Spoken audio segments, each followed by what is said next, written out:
So, Marina, welcome to our Lansdowne Press Central. I am so pleased that you've been able to connect with us. I know that given that you're somewhere in Ukraine, and we're going to keep the exact location out of this conversation, but as I see you now, Marina, our heart breaks for you, and with you, we know. We've been getting little bits of information about your situation in the Ukraine, where you've been living and working for several years, but actually many of us know you from your time in Lansdowne. So tell us, to begin with, Marina, why did you come to Lansdowne, Bournemouth, and what were you doing with us then? Thank you, Peter. Yes, 8 years ago, I started to work for IFES Ukraine Student Ministry, and the General Secretary of the mission sent me to UK to see how student mission weeks work, and if the same format of public evangelism would work in Ukraine. So, and there in UK, I met Michael Oates, who really encouraged me to pioneer mission weeks and encourage students over Ukraine to share the gospel publicly, one-to-one and in groups.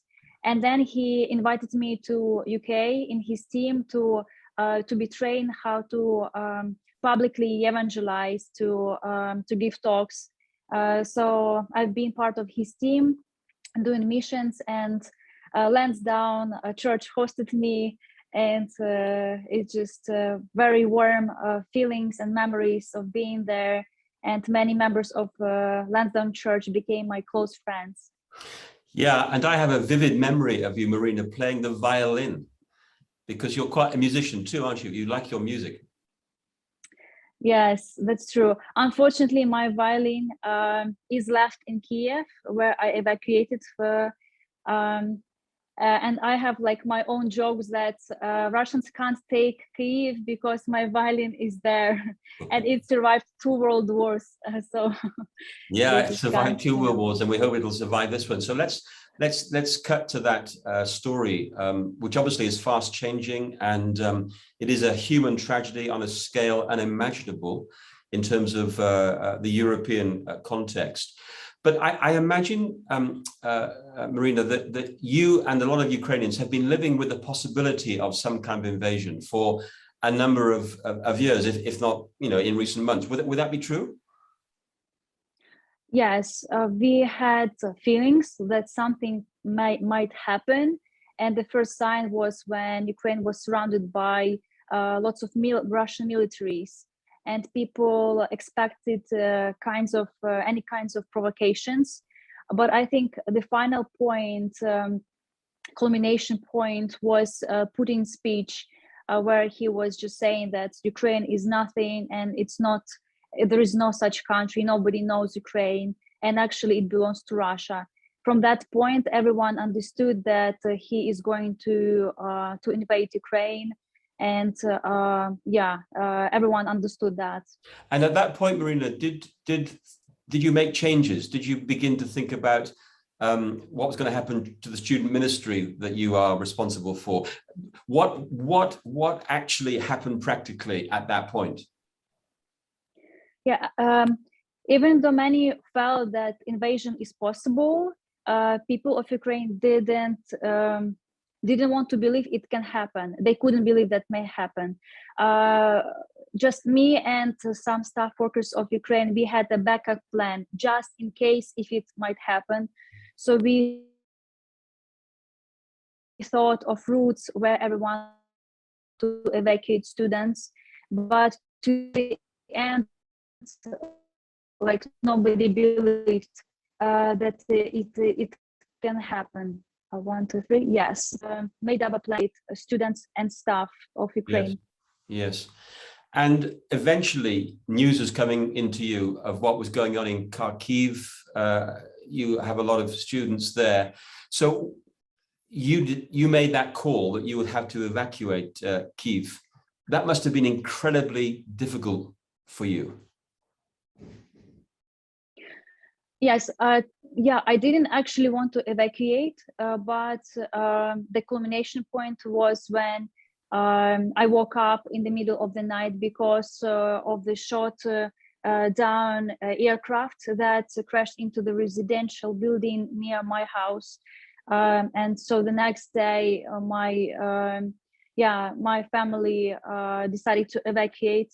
And that was really hard decision because practically everything you just leave behind, and you never know if you come back or it will be occupied by someone.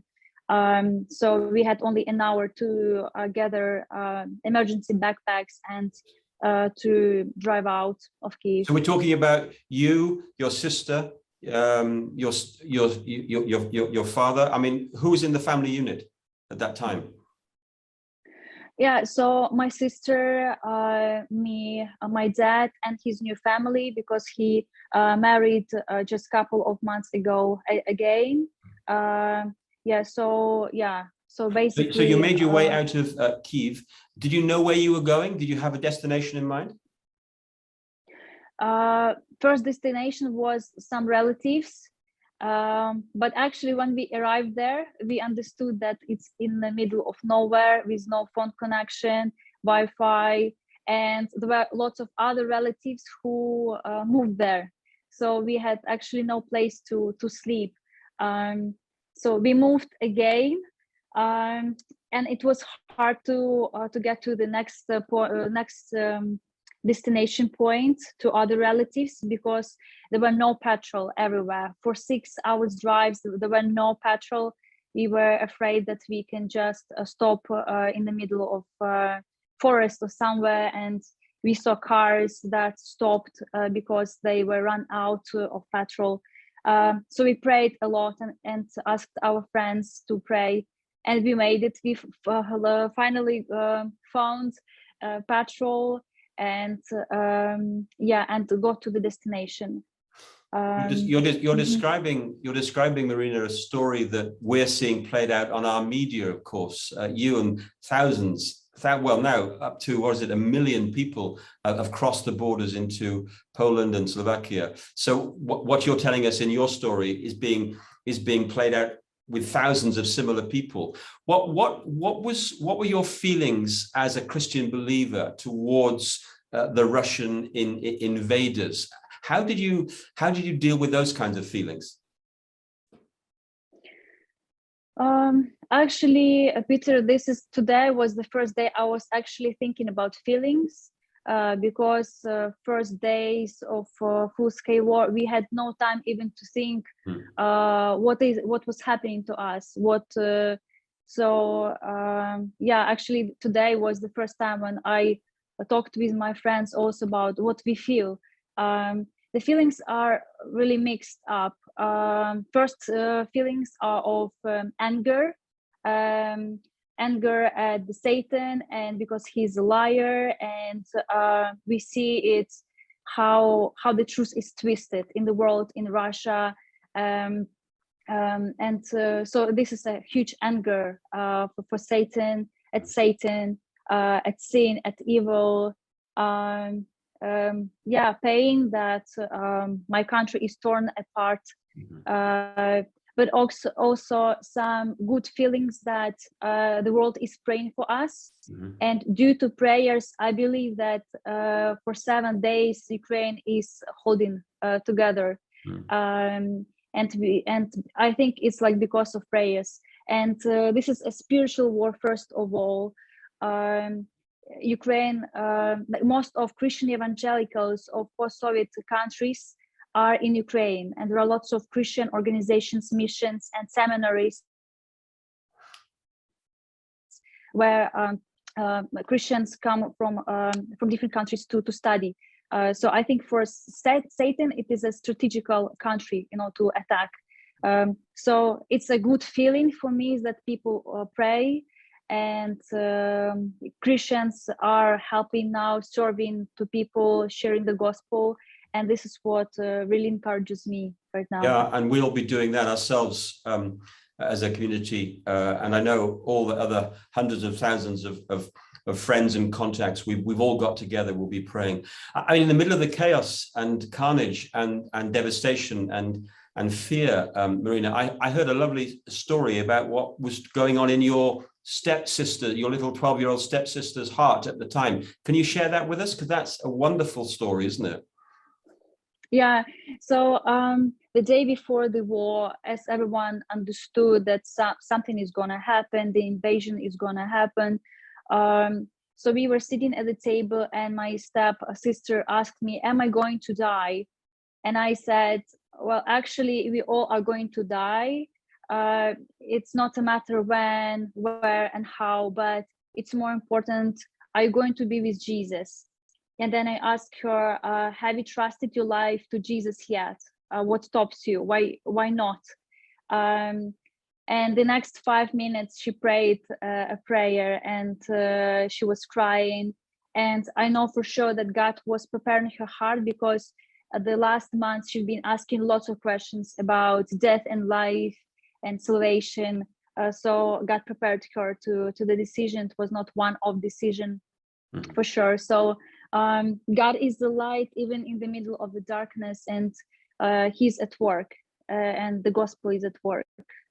Now, Marina, you're in a location away from Kyiv, and you appear to be safe, although I imagine you probably still feel very vulnerable, you and those that you're close with. How are you continuing to organize the student work in Ukraine, your bit of responsibility for that? How are you managing to hold that together?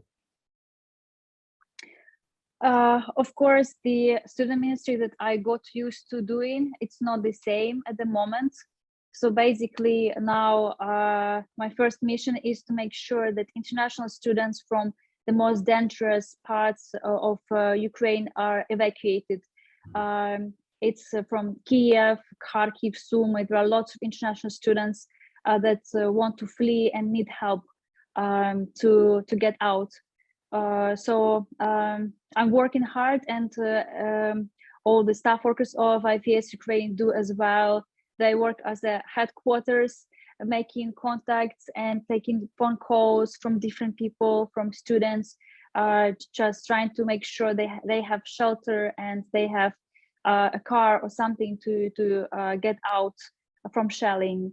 And second,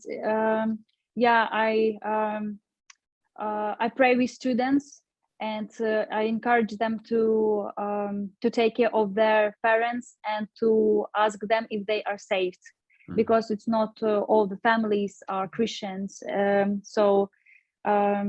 pray together and serve each other. Yeah, I hear that just 2 days ago you were part of organizing a huge global prayer gathering on Zoom. Is that right? Yeah. Mm-hmm. 500 people or so joined the call from all over the world to pray for what's going on amongst students in Ukraine. Marina, how do you assess the state of the Christian church in Ukraine now, given what we're a week into the invasion? Is there any sense in which the Ukrainian church is responding in particular ways? Mm-hmm. There is a difference between when we've been praying together and saying that we need to love enemies, and when actually we are at war. And also when we talked about how to protect the country and what it means to not to separate Christianity from everyday life in the country. So many pastors signed up to defend for the territorial defense in their cities. So they take decision to protect their cities, their families, and this is something they've never thought of before. And many signed up to be chaplains and to take care of others spiritually, to pray and to make sure they know what the gospel means. Yeah. And Marina, are you preparing yourself and your family and friends and your students for a long battle ahead? Because from, you know, the limited understanding that we have here in the UK, it looks to us as if this could go on for some while yet. Yeah, at the moment, we try to make sure that students are evacuated. I think it will be the second part and the longest one of dealing with psychological effects after the war and during the war. So I think they are not ready to be prepared for long war, but I think they feel it, that it will be like that. It's, I think, Presumably, Marina, Mhm. presumably things like water and food are not easy to come by. The basic the basic stuff of life is difficult, isn't it? Yes, it also depends on the city where you are. So the city where I am, I thought it is pretty safe, but I'm not sure what is a place in Ukraine now that is safe enough. It's more a matter of where is safer than the other one, the other city. So for first 2 days when I moved here, I couldn't find water in the store. So I was trying to like hunt for water to get water, but people understand that we need to help each other. So so if they have something, they would share. Yeah, Marina, final question before I let you go, and that is actually, how can we pray for you as a church family here in Bournemouth and in the UK? What are the things that especially you want us to pray for? Please pray for physical renovation, emotional and spiritual renovation, because it's hard to be working all the time and non-stop serving other people. So please pray for that. Please pray for the president, because he does not sleep at all, and we understand if he will not stand and if he will not protect the country, we will be under Russia. And please pray also that I would not ignore the opportunities to share the gospel. I'm afraid to ignore or not to recognize the moments when God is saying, please come to that person and share the gospel, or ask straightly, have you prepared your soul, not only emergency backpack. Marina, thank you so much for being willing to share with us today. Our prayers are with you and for you, and we will keep remembering you before God's throne of grace, that he'll keep you, uphold you, sustain you, and protect you, and give you, as you say, many opportunities to share the good news of Jesus, because that ultimately is the only thing that will make a difference to people's eternal destiny. Bless you, Marina. Thank you. Thank you. Thank you, Bye-bye. Peter.